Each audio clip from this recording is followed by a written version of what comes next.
进攻苏联的行动计划代号巴巴罗萨。其实早在1940年的6月份，希特勒还在不厌其烦地喊话丘吉尔要和平谈判的时候，丘吉尔就私下里给斯大林写信，告诉他纳粹德国不仅是英国的威胁，更是苏联的大敌。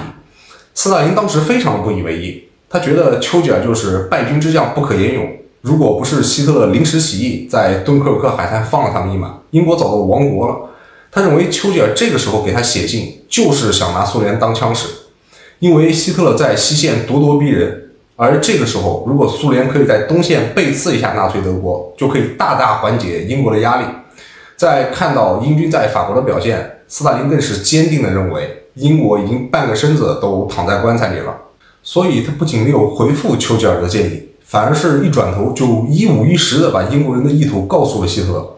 希特勒的脑回路跟一般人是不一样的，他就像恍然大悟一般的，原来丘吉尔到目前为止还在拼命抵抗，原来是背后在仰仗苏联，如果苏联人一出手，英国自然就可以起死回生。没人知道希特勒是怎么得出这个逻辑的。比希特勒脑回路还要清晰的，当属他的好盟友斯大林。苏联有个王牌间谍叫佐尔格，他在德国拿到的情报可以精确到希特勒知道什么，他就能让斯大林也知道什么。他把纳粹德国要进攻苏联的计划呈递给斯大林，有精确的进攻时间、进攻方向、兵力部署。斯大林甚至连看都没有正眼看，因为他个人坚定地认为纳粹德国不会在还没有搞定英国的情况下就转头去进攻苏联，所以他跟手下人说：“你看，这就是丘吉尔的离间计。现在丘吉尔已经被希特勒炸到抬不起头了，所以希望苏联赶紧在背后捅德国一刀。我们苏联才不上这个当，我们才不去给英国当这个冤大头。我们苏联绝对不会背叛自己的德国盟友。”斯大林一味的单相思，而希特勒可不是这么认为的。早前跟苏联表示亲近友好，那是因为纳粹德国要在西线去进攻英法，而现在西线该打的已经打完了，就剩英国了。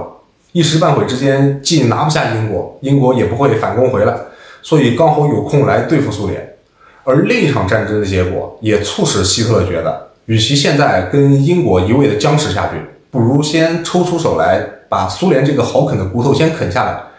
为啥突然之间希特勒觉得苏联现在变成了好啃的骨头呢？就是因为苏芬战争。芬兰相比于苏联，那是弹丸小国的弹丸小国，全国人口总共300万，所有兵力加在一起不到30万。苏联大举进兵120万，气势汹汹地杀向芬兰。如果这个仗是由纳粹德国来打，估计最多1个星期也就结束了。苏联前后总共打了快半年。当然芬兰最终是输了，但不是武装吞并，而是谈判投降。芬兰总共失去了1/10的领土。后来有个不愿意透露姓名的苏联将军，当然他可能也不好意思透露他说苏联只得到了足以埋葬阵亡士兵的土地，可想而知苏芬战争苏联胜得有多惨。后来一对比，整个苏芬战争当中，苏联的伤亡总数是375491人，其中阵亡了71214人。芬兰的伤亡总数有好几个说法，但是其中阵亡人数最多的说法也少于26000。苏联的阵亡人数是芬兰的3倍。希特勒看到苏芬战争的结果，觉得自己的智商受到了极大的侮辱。我拿你当个可以跃龙门的鲤鱼，谁能想得到你是一个翻不了身的咸鱼？一个小小的芬兰你打成这样，要不是我们德意志帝国阻止了芬兰接受英法的援助，那最终芬兰是不是会投降都还不好说呀。早知道这样，我还跟你签什么苏德互不侵犯条约呢？所以希特勒在跟身边的军事将领形容苏联的时候，就说苏联是一座摇摇欲坠的破房子，只要我们轻轻一脚，这座四处漏风的破房子就会轰然倒塌。于是希特勒在1940年的12月18日下达了第21号指令，要求德国的武装部队要做好准备，在结束对英国的作战之前，以一场快速的战役迅速的击溃苏联。准备工作必须要在1941年的5月15日之前完成。希特勒这个巴巴罗萨计划实际上是一个非常严重的战略失误。当时军方就有人，而且是级别相当高的人是持反对意见的，比如陆军的总参谋长哈尔德以及海军元帅雷德尔，他们就认为虽然现在英国比较惨，几个月之前被狼狈的从欧洲大陆赶回了英国本土，又历经了将近2个月的轰炸，现在一片狼藉，而且士气遭到了严重的打击。但他并没有被束缚住手脚，他依旧是那个大英帝国，他的海军仍旧可以畅行无阻，可以源源不断的把东亚的物资从容不迫的运回英国本土。那样的话，他的实力恢复就会非常快。英国现在被打成这样，纳粹德国都没办法彻底把他击溃。如果等到他的实力一旦恢复过来，那纳粹德国就彻底拿他没有办法了。而相反的，现在如果趁他病要他命，打击英国的海军，阻挠英国的海上运输线，彻底把英国限制在英伦三岛，时间稍微久一些，英国就再也起不来了。到那个时候，再想拿捏英国就轻轻松松。而反观苏联，怂成这样，一个小小的芬兰都能打半年，伤亡还是芬兰的3倍。要不是我们德意志帝国从中阻挠了一下，最终的输赢都还不好说。所以进攻苏联不必急于一时，当务之急是彻底束缚住英国。甚至海军元帅雷德尔都直接拿出了方案，就是彻底控制住地中海，东边拿下苏伊士运河，西边钳制住直布罗陀海峡，把英国海军彻底赶出地中海。那这样的话，英国要想往回运物资，就要绕到非洲最南端的好望角，航程增加1倍，而且航线上都是开阔的印度洋跟大西洋。这样的话，德国潜艇就可以非常方便的西咬。这样一来，急需物资的英国得不到物资，用不了多久，大英帝国就会被彻底困死在英伦三岛上，沦为2流国家。到了那个时候，再一门心思的来对付苏联，就会非常的轻松。但无奈的是，希特勒根本就听不进去，因为他太痛恨斯拉夫人了。别忘了，从年轻的时候开始，希特勒就是一个极端的种族主义者，他对斯拉夫人的厌恶不亚于犹太人，而且他也太痛恨共产党了。那么由一个斯拉夫人建立的共产党国家，他怎么可能容忍得下？何以见得啊？1941年3月初的时候，希特勒召集3军将领开会，下达了一条指令，而这条指令他从来没在其他任何战役之前下达过，以前没有，以后也没有。希特勒对各个军事将领说啊，对俄国人的战争不能以狭义的方式来进行，要以空前的、残酷无情的严厉方式来进行，因为这是意识形态和种族差别上的斗争。而且俄国人没有参加海牙公约，所以他们不用享受这个公约里规定的权利。海牙公约啊，主要是3大类，第一大类就是和平解决国际争端类，第二大类就是战争的发起以及中立国的权利和义务类，而第3大类就是希特勒所强调的俄国人不用享受的战争法规类。其中约定的很重要的部分就是战斗人员、战俘以及伤病员的待遇，还有对平民的保护以及人道主义方面的要求。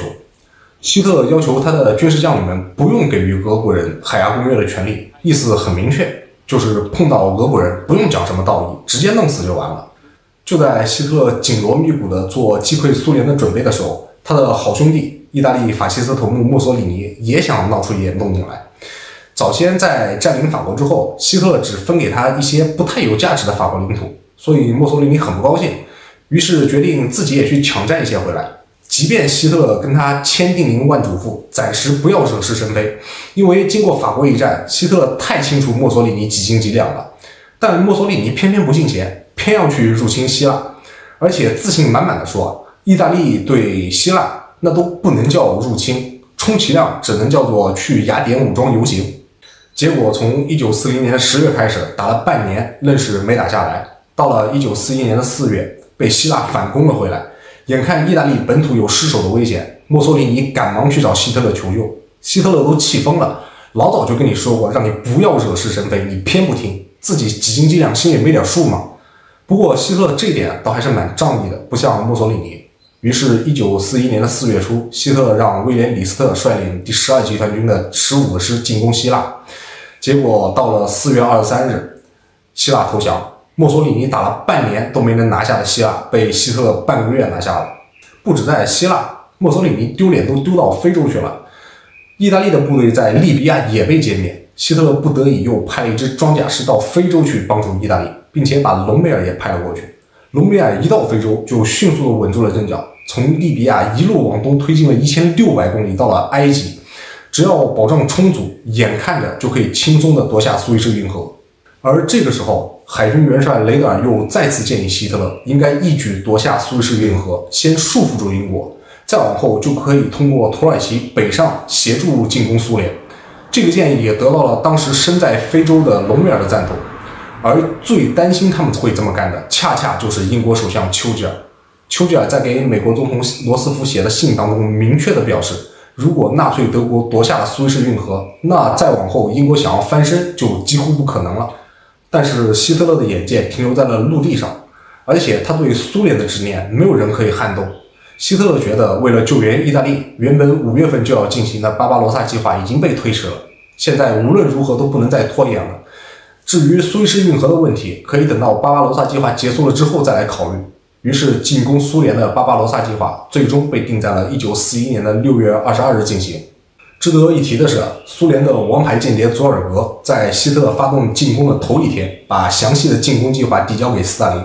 纳粹德国总共调集了3个集团军群，每个集团军群下辖2个步兵集团军和1个装甲集团军，总共9个集团军，共计190个师，将从北、中、南3个方向向苏联发动进攻。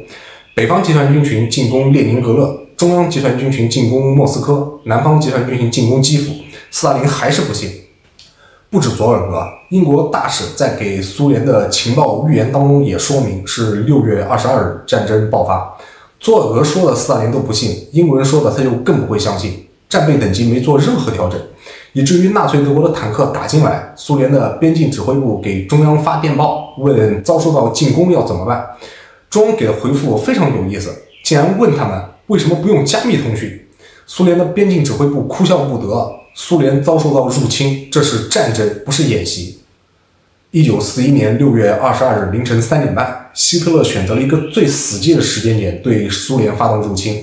因为再喜欢熬夜的人，这个时间点也已经睡了；需要早起劳作的人，这个时间点也还没有起来。整个苏联都在一片安详的睡梦当中。纳粹德国北、中、南3个集团军群在绵延1000公里的战线上，按照既定的方案全面地向东推进。某种程度上来说，希特勒形容的确没错，苏联就是一座摇摇欲坠的破房子。因为在开战的当天，苏联就损失了1800架飞机，其中绝大部分都是被直接炸毁在了机场上。北、中、南3路大军平均往东推进了60公里。也就是说，在开战的当天，纳粹德国就占领了苏联6万平方公里的土地，相当于2个比利时。开战3个星期，北方集团军群已经很顺利地朝列宁格勒推进，南方集团军群的先头部队已经兵临基辅，而最迅猛的中央集团军群已经拿下了斯摩棱斯克，距离莫斯科200公里。毫不夸张地说，整个苏联都在全线溃败。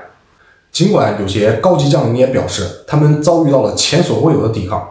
不过我估计他们所谓的这个前所未有，应该是跟1年之前的法国相比。因为如果是真的遭遇到了前所未有的抵抗，怎么可能开战才1个月，苏联的前3大城市莫斯科、基辅、列宁格勒就通通告急，以至于志得意满的希特勒在7月份发布了一项指令，再往后需要大幅的裁撤陆军，把主要的精力都用在海军和空军的建设上。后来的事实证明他不只是嘴上说说而已，因为到了9月份，希特勒指示最高统帅部准备裁减掉40个步兵师，而被裁掉的这些人可以投入到工业生产方面去。因为在希特勒看来苏联的崩溃已经近在眼前了，所以到了9月底的时候，他给各军事将领的命令里明确表示，如果莫斯科跟列宁格勒提出投降，将不予考虑。